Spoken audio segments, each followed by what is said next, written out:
நாம் வாசிப்போம். யோவான் சுவிசேஷம் 17வது அதிகாரம் 3வது வசனத்தை ஒருவர் சத்தத்தை உயர்த்தி வாசிக்கலாம். ஒன்றான மெய் தேவனாகிய உம்மையும் நீர் அனுப்பினவராகிய இயேசு கிறிஸ்துவையும் அறிவதே நித்திய ஜீவன். இப்பொழுது வாசிக்க கேட்ட இந்த வசனத்தின் மூலமாக கர்த்தர் நம்மோடு பேசும்படியாக நாம் ஜெபிப்போம். எங்கள் அன்பின் இயேசுவே, நாங்கள் உம்மை துதிக்கிறோம், ஸ்தோத்திரிக்கிறோம். கர்த்தாவே, ஆண்டவரே, இப்பொழுது வாசிக்க கேட்ட இந்த வசனத்தின் மூலமாக அடியேனை மறைத்து நீங்க வெளிப்படும்படியாக ஜெபிக்கிறோம். வேதத்தில் உள்ள அதிசயங்களை நான் பார்க்கும்படிக்கு என் கண்களை திறந்தருளும் என்று தாவீது ராஜா சொன்னது போல இப்பொழுதும் கூட நாங்கள் ஒரு சிறு கூட்டமாக உம்முடைய தேவ சமூகத்திலே நாங்கள் ஆண்டவரே அமர்ந்திருக்கிறோம். அப்பா ஆண்டவரே, ஒவ்வொரு இதயத்துக்கு ஏற்றவாறு நீங்க பேசுங்க. ஆண்டவரே ஸ்தோத்திரம். உம்முடைய ஜீவனுள்ள வார்த்தை ஒவ்வொருவரையும் எங்களை உயிர்ப்பிக்கட்டும். ஆண்டவரே அப்பா, நீங்க பேசுங்க அப்பா, பெரிய காரியங்களை செய்யுங்க. ஆண்டவரே, அடியனை மறைத்து நீங்க வெளிப்படுங்க, நீங்க பேசுங்க, நாங்கள் கேட்கிறோம். இயேசு கிறிஸ்துவின் மூலமாய் வேண்டிக் கொள்கிறோம் எங்க நல்ல பிதாவே, ஆமேன். ஹல்லேலூயா. கர்த்தருடைய பரிசுத்த நாமத்திற்கு மகிமை உண்டாவதாக. நாம் இப்பொழுது வாசிக்க கேட்ட இந்த வசனத்துல ஒன்றான மெய் தேவனாகிய உம்மையும் நீர் அனுப்பினவராகிய இயேசு கிறிஸ்துவையும் அறிவதை நித்திய ஜீவன் என்று நாம் இந்த வேளையில வாசிக்க கேட்டோம். கர்த்தருக்கு ஸ்தோத்திரம். யார் இந்த ஒன்றான தேவன்? தேவனை யாரு சொல்லுங்க? பிதாவை குறிக்கிற தேவன் என்பது பிதாவானவர். அவர் அனுப்பினவர் யாரு? அவர்தாம் இயேசு கிறிஸ்து. அவர்களை நாம் அறிய வேண்டுமா? மூன்றாவது பரிசுத்த ஆவியானவர். பிதா, குமாரன், பரிசுத்த ஆவியானவர், மூன்று பேருமே ஒன்றாக இருக்கிறார்கள். நமக்குள்ள என்ன இருக்கு? ஆவி, ஆத்மா, சரீரம். அதுபோலவே பிதாவும் குமாரனும் பரிசுத்த ஆவியானவரும் ஒன்றாய் இருக்கிறார்கள். கர்த்தருடைய பரிசுத்த நாமத்திற்கு மகிமை உண்டாகட்டும். முதலாவது ரட்சிக்கப்பட்ட நாம் இவைகளை நன்றாக அறிந்து கொள்ள வேண்டும். ஒன்றான மெய் ஒன்றாக இருக்கிறார்கள். பாருங்க, ஒன்றான மெய் தேவனாகிய உம்மையும். ஏசப்பா தான் அந்த வார்த்தையை சொல்றார். ஒவ்வொரு மனிதனும் என் தகப்பனாகிய பிதாவை அறிய வேண்டும். அவர்தான், அதான் பார்க்கிறோம், அப்பா பிதாவே என்று அவரை நாம கூப்பிடுகிறோம். கர்த்தருக்கு ஸ்தோத்திரம். அப்ப இந்த மெய் தேவனாகிய உம்மையும் பிதாவை அறிய வேண்டும். அவர் யார்? தேவன்னா யாரு? பாருங்க, பிதாவை நாம் அறிய வேணும். இரண்டாவது, அவர் அனுப்பின குமாரனாகிய இயேசுவை, இயேசு கிறிஸ்துவை அறியணும். குமாரனா யாரு? அவர்தாம் இயேசு கிறிஸ்து. இயேசு என்பது தமது ஜனங்களின் பாவங்களை நீக்கி ரட்சிக்கிறவர், அதுக்கு பொருள். அதுதான் இயேசு. பாருங்க, குமாரன் என்பது இயேசு கிறிஸ்துவை குறிக்கிறது. நீ பிதாவே ஒன்றான மெய் தேவனை நீ அறிய வேண்டும். இரண்டாவது, பிதா அனுப்பின குமாரனாகிய இயேசு கிறிஸ்துவையும் அறிய வேண்டும். அறிவதே நித்திய ஜீவன் என்று நாம் வாசிக்கிறோம். கர்த்தருக்கு ஸ்தோத்திரம். நாம் பார்க்கிறோம். பாருங்க, இந்த மெய் தேவன் அவர்தான் பரம பிதாவாகிய தேவன். இந்த தேவன் அன்புள்ளவராக இருக்கிறார். 1 யோவான் 4வது அதிகாரம் 8வது வசனத்துல நாம் பார்க்கின்றோம். அதனாலதான் நாம் ஜெபிக்கும் போது கூட இயேசு கிறிஸ்துவின் மூலமாய் வேண்டிக் கொள்கிறோம் எங்கள் நல்ல பிதாவே. பாத்தீங்களா? இயேசுவின் மூலமாக தான் போய் இரண்டாவது பிதாவின் நாமத்தை சொல்றோம். ஏன்னா இயேசுதான் எப்படியா இருக்காரு? அவர் தான் வழியாய் சத்தியமாய் ஜீவனுமாய் இருக்கிறார். வழியும் சத்தியமும் ஜீவனுமாய் இருக்கிறார். ஆகவே இயேசுவின் நாமத்தை சொல்லி பாருங்க, அவருடைய நாமத்தின் மூலமாக நாம் நாவினால் சொல்லி பிதாவின் நாமத்தை நாம் உச்சரிக்கிறோம். கர்த்தருக்கு ஸ்தோத்திரம். அப்ப இந்த இடத்துல நாம் பார்க்கிறோம், வாசிப்போம். அன்பில்லாதவன் தேவனை அறியான், தேவன் அன்பாகவே இருக்கிறார். அன்பு இல்லாதவன் யார் அறியான்? தேவனவே அவன் அறியல. ஆனா பேருக்கு வரலாம். ஆனா அவன் தேவனை முற்றிலுமாக என்ன செய்யல, அறியல என்று நாம் பார்க்கிறோம். கர்த்தருடைய பரிசுத்த நாமத்திற்கு மகிமை உண்டாகட்டும். தேவன் எப்படி இருக்கிறாராம்? அன்பாக இருக்கிறார். தீர்க்கதரிசன வார்த்தைகள் மூலமாக கூட கர்த்தர் நம்மோடு பேசினார். நான் அன்புள்ள தேவன், நான் உன்னை பெரிய அன்பை வைத்திருக்கிறேன் என்று பேசினார். பாருங்க, அவருடைய அன்பை நான் அளவிட முடியாது. அவருடைய அன்பு பெரிய அன்பு, அதை நம்ம நினைச்சு கூட பார்க்க முடியாது. அவ்வளவு பெரிய அன்பை நம்மேல் வைத்திருக்கிறார். ஹல்லேலூயா. கர்த்தருடைய பரிசுத்த நாமத்திற்கு மகிமை உண்டாகட்டும். அன்பு இல்லாதவன் தேவனை அறியான். தேவன் அன்பாகவே இருக்கிறார். இந்த அன்புதான் தேவனாய் இருக்கிறார். இந்த அன்புதான் தேவனாய் இருக்கிறார். எங்க வாசிக்கிறோம்? வாசிப்போம். 1 யோவான் 4வது அதிகாரம் 9வது வசனத்தை நான் வாசிக்கிறோம். 1 யோவான் 4:9. தம்முடைய ஒரே பேரான குமாரனாலே நாம் பிழைக்கும்படிக்கு யார் பிழைக்கும்படிக்கு? நாம் பிழைக்கும்படிக்கு தேவன் அவரை இவ்வுலகத்திலே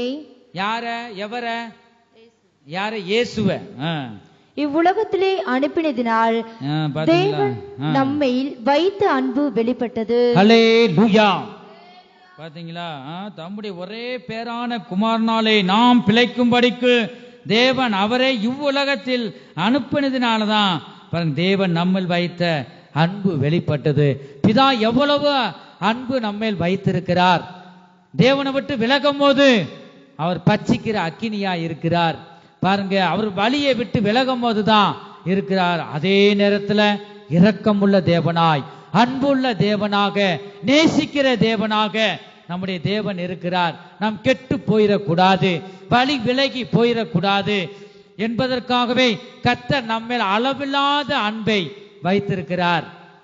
நீ கர்த்தர் நல்லவர் என்பதை ருசித்து பார்க்க வேண்டும். ஆகவே நாம் ஆராதனை பகுதியில் கூட சொல்றோம், தேவன் அன்புள்ளவர். அவருடைய அன்பு உன் உள்ளத்துல அளவில்லாமல் ஊற்றப்படணும்னா அவருடைய அன்பை நீ நினைச்சு பார்க்கும் போது, நீ நினைத்து நன்றிகளை செலுத்தும் போது உன் கண்களில கண்ணீர் வரும். பரிசுத்த ஆவியானவர் தேவனுடைய அன்பு உனக்குள்ள இறங்கி தேவ அன்பு உன் இதயத்தை நிரப்பும் என் ஜனமே. ஆகவே பாருங்க, அவருடைய அன்பு அளவில்லாத அன்பாகவே இருக்கிறது என்று பார்க்கிறோம். இந்த ஒன்றான மெய் தேவனுடைய குணங்கள் என்ன? பிதாவுடைய குணங்கள் என்ன? இயேசு கிறிஸ்துவுடைய குணங்கள் என்ன? பரிசுத்த ஆவியானவருடைய குணங்கள் என்ன என்பதை பற்றி நாம் பார்க்க போகிறோம். ஒன்றான மெய் தேவனுடைய குணங்கள் என்ன, பிதாவின் குணங்கள் என்ன என்று நாம் பார்க்கும் பொழுது கலாத்தியர் 5வது அதிகாரம் 22-23. கலாத்தியர் 5வது அதிகாரம் 22-23 இந்த வசனத்தை ஒருவர் சத்தத்தை உயர்த்தி வாசிக்கலாம். ஆவியின் கனியோ அன்பு, சந்தோஷம், சமாதானம், நீடிய பொறுமை, தயவு, நற்குணம், விசுவாசம், சாந்தம், இச்சை அடக்கம். போதும். அப்ப பாருங்க, இந்த குணங்கள்லாம் யாருடைய குணங்கள்? ஒன்றான மெய் தேவனுடைய குணங்கள், பிதாவின் குணங்கள். இந்த பிதாவுக்குள்ள இருக்கிறதெல்லாம் அப்படியே இயேசுவுக்குள்ளும் இருக்கு. ஏன்னா யார் இயேசு? பாருங்க, அவருடைய குமாரன், மெய் தேவனாகிய பாருங்க ஒன்றான மெய் தேவனுடைய குமாரன் தான் இயேசு கிறிஸ்து. இந்த பிதாவின் குணங்கள் பாருங்க, ஆவியின் கனிகளால் நிரப்பப்பட்டிருக்கு. அன்பு, எடுத்த உடனே அன்பு.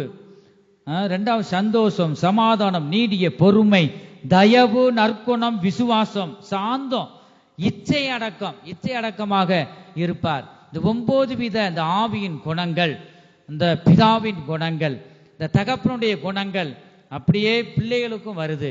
பாருங்க, இயேசுவுக்கும் பிதா பாருங்க அவருக்குள்ள உள்ளத குமாரனுக்கு அப்படியே தருகிறார். சகல அதிகாரத்தையும் தருகிறார். அப்ப பிதாவின் குணம் நம்ம கூட பார்த்துருக்க மாட்டோம். பழைய ஏற்பாட்டுல பச்சிக்கிற அக்கினியா இருக்கிறார். பாருங்க, இந்த மலையை தொட்டா செத்து போய்விட, மிருகமானாலும் மனுஷரானாலும். பாருங்க, அப்படிப்பட்ட பரிசுத்தம் உள்ள தேவன், அப்படிப்பட்ட தேவன். பாருங்க, அவருடைய குணங்கள் சமாதானம், இச்சையடக்கம், இதெல்லாம் தேவனுடைய பிதாவின் குணங்கள். இந்த 9 வித ஆவியின் கனியும் ஒரு மனிதனுக்குள்ள, ரட்சிக்கப்பட்ட மனிதனுக்குள்ள இருந்தா தான் அவன் விசுவாசி, தேவனுடைய பிள்ளை. இந்த பிதாவின் குணங்கள் இயேசுவுக்குள்ள அப்படியே இருந்தது. ஆகவே குமாரன் என்று அழைக்கப்படுகிறார். பாருங்க, இந்த பிதாவின் ஒரே குமாரன் இயேசு கிறிஸ்து. பிதாவின் குணங்கள் இயேசுவுக்குள்ள இருந்தது. அது மாத்திரம் அல்ல, கிரியைகளை நாம் பார்த்தோம். அவர் சாந்தம் உள்ளவராக இருந்தார், அவர் அன்பு உள்ளவராக இருந்தார், கிராமந்தோறும் பட்டணந்தோறும் சுற்றி திரிந்தார். பாருங்க, ஒவ்வொன்றும் நாம் பார்க்கிறோம். அன்பு உள்ளவராக, நீடிய பொறுமை உள்ளவராக இருந்தார். கல்வாரி சிலுவையிலே அடிக்கப்படும் பொழுது 9 வித ஆவியின் குணங்கள், தகப்பனுடைய பிதாவின் குணங்கள் இந்த குமாரனாகிய இயேசுவுக்கும் இருந்தது. குமாரன் தான் இயேசு கிறிஸ்து.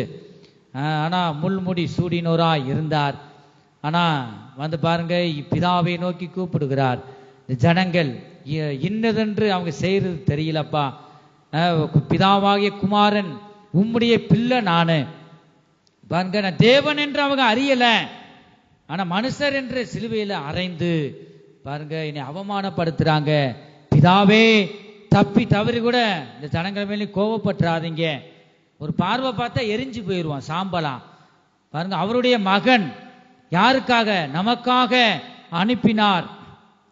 சொந்த ஜனங்களே சிலுவையில அடித்து அவமானப்படுத்துறாங்க.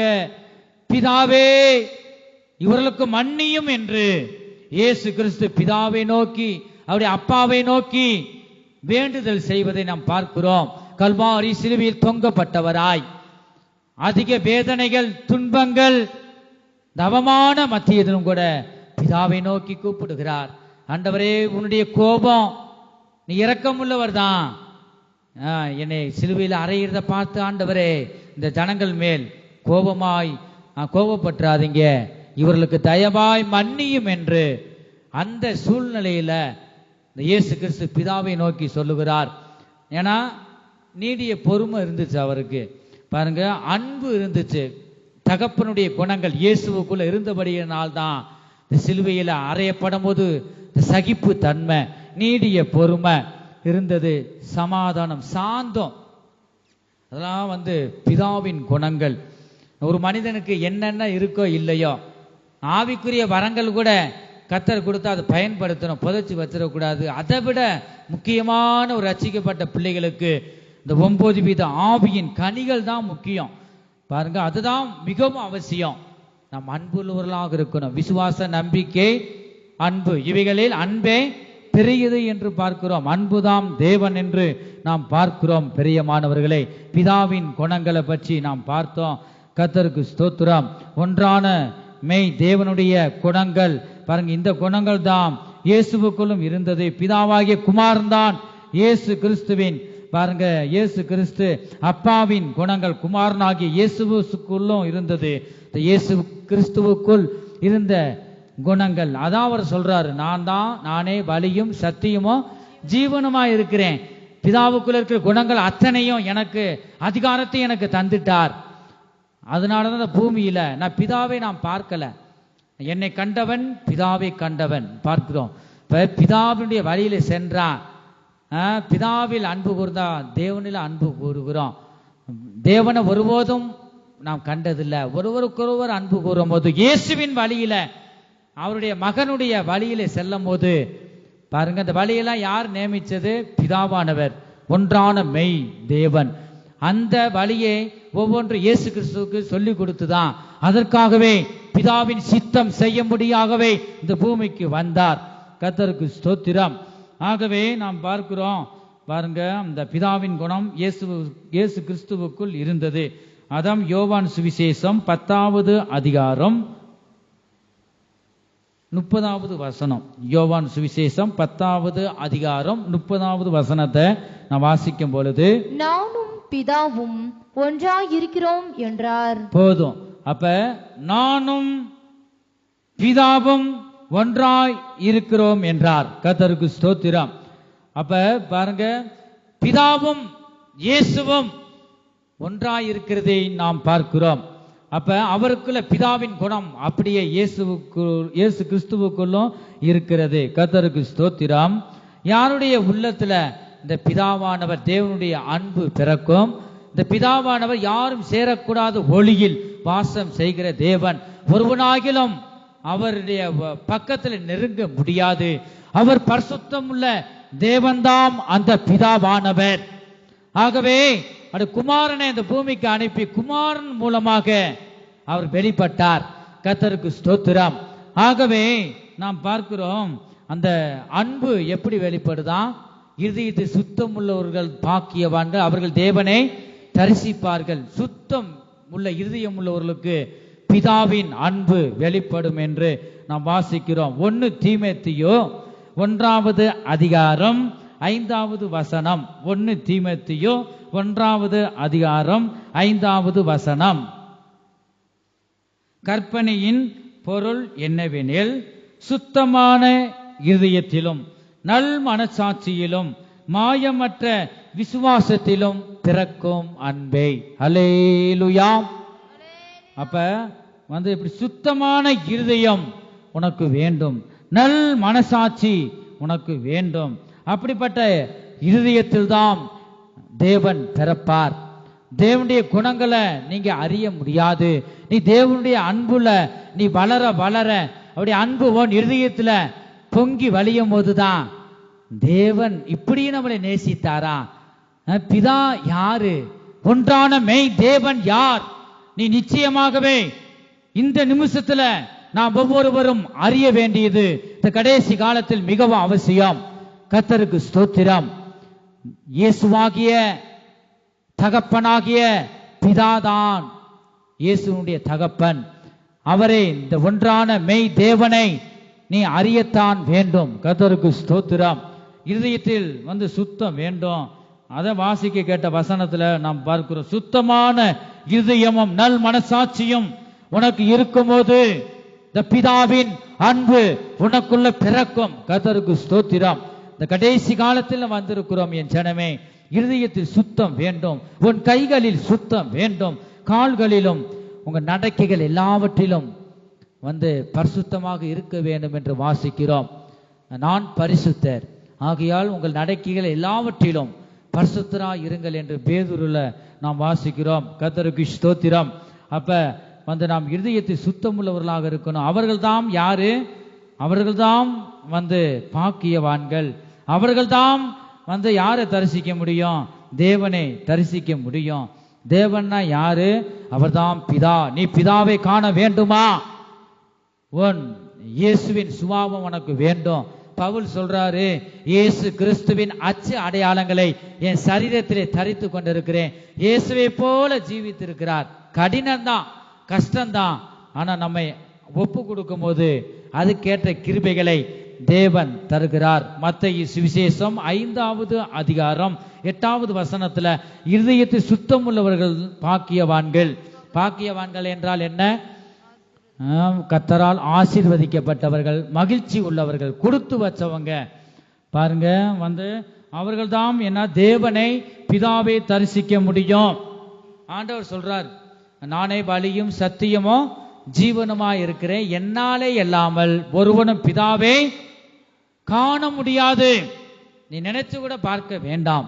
இயேசு கிறிஸ்து தான் வழியாய் சத்தியமாய் ஜீவனுமாய் இருக்கிறார். அவர் வழியில சென்றாதான் இந்த பிதாவுடைய வாசல் உனக்கு தென்படும்.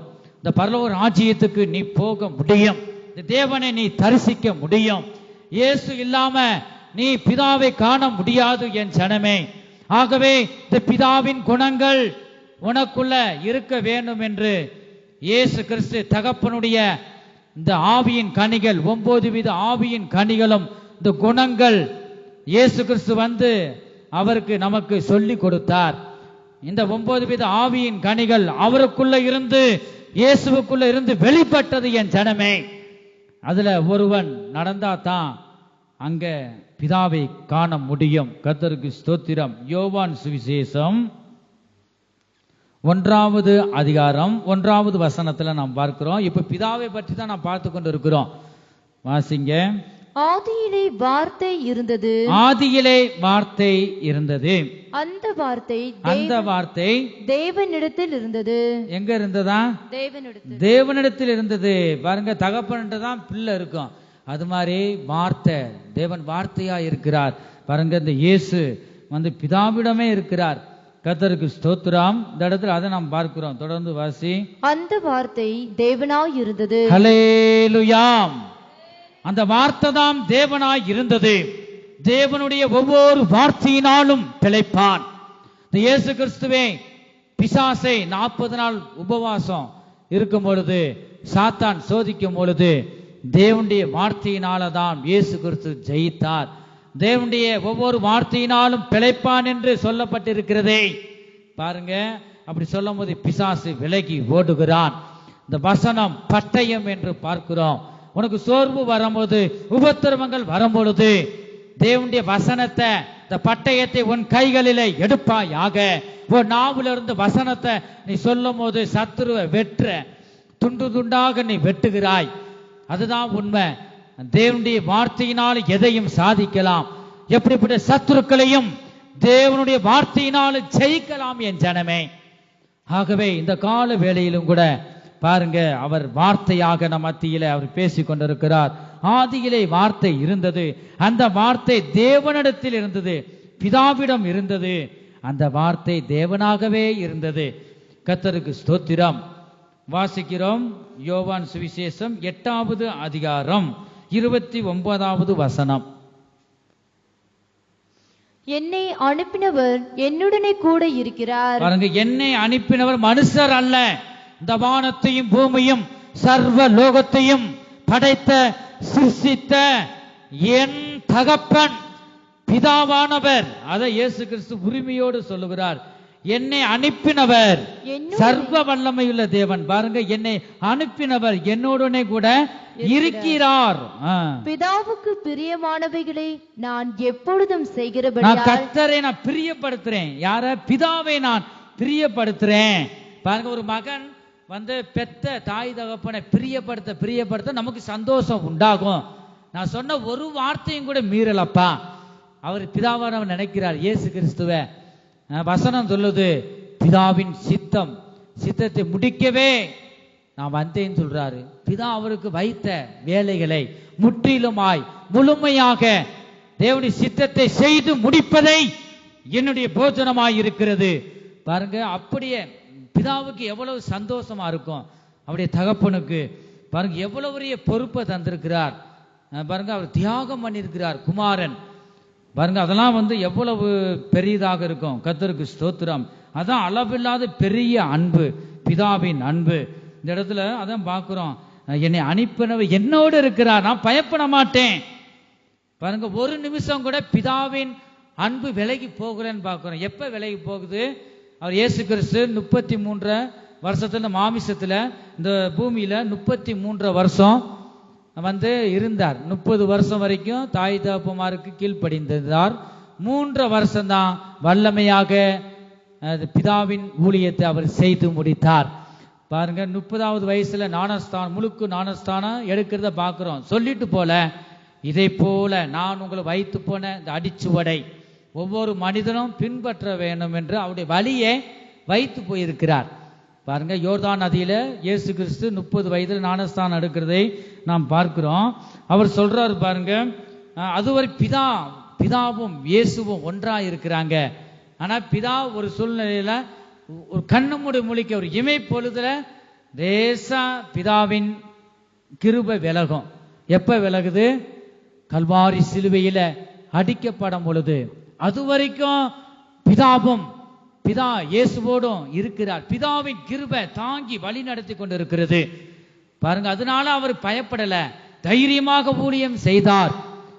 வந்து அந்த கல்வாரி சிலுவையில குமாரனை அடிக்கப்பட்டு அசிக்கப்படுகிறார், துன்பப்படுகிறார். அதை பார்த்து தகப்பன் பிதாவானவர் ஒன்றான மெய் தேவன் மகனை பார்த்து வந்து சகிக்க முடியல. என் மகன் உபத்திரவப்படுகிற என்னால பார்க்க முடியலப்பா. ஏன்னா இந்த ஒன்றான மெய் தேவன் பரிசுத்தம் உள்ள தேவன், யாரும் போகக்கூடாத ஒளியில யாரும் சேரக்கூடாத ஒளியில வாசம் செய்கிற தேவன் தான் ஒன்றான மெய் தேவன். இந்த குமாரனை பார்க்க முடியல. ஆகவே ஒரு நிமிஷம் கூட இல்ல மூஞ்சி அப்படி திருப்புறார். ஏன்னா சர்வ லோகத்தில் உள்ள பாவங்கள் எல்லாம் இயேசு கிறிஸ்துவின் மேல, பிதாவாகிய குமாரன் மேல், இயேசுவின் மேல் சுமத்தப்பட்டது. இந்த கல்வாரி சிலுவையில் அவர் மேல் சுமத்தப்பட்டது. நம்மளால ஒரு 2-3 பாவத்தை கூட தாங்க முடியல. சர்வலோகத்தின் பாவங்களும் எத்தனை பாவம், கோடிக்கணக்கான பாவம் இருக்கும், சொல்ல முடியாது. அந்த பாவமெல்லாம் ஒரே நிமிஷம் கூட இல்ல, அப்படியே இயேசு கிறிஸ்துவின் மேல சுமத்தப்பட்டது. ஆகவே பரிசுத்தம் உள்ள பிதா, யாரும் சேரக்கூடாத பரிசுத்தத்தில் வாசம் செய்கிற தேவன், இந்த பாவத்தை காணக்கூடாத சுத்த கண்ணனாய் இருக்கிறார்.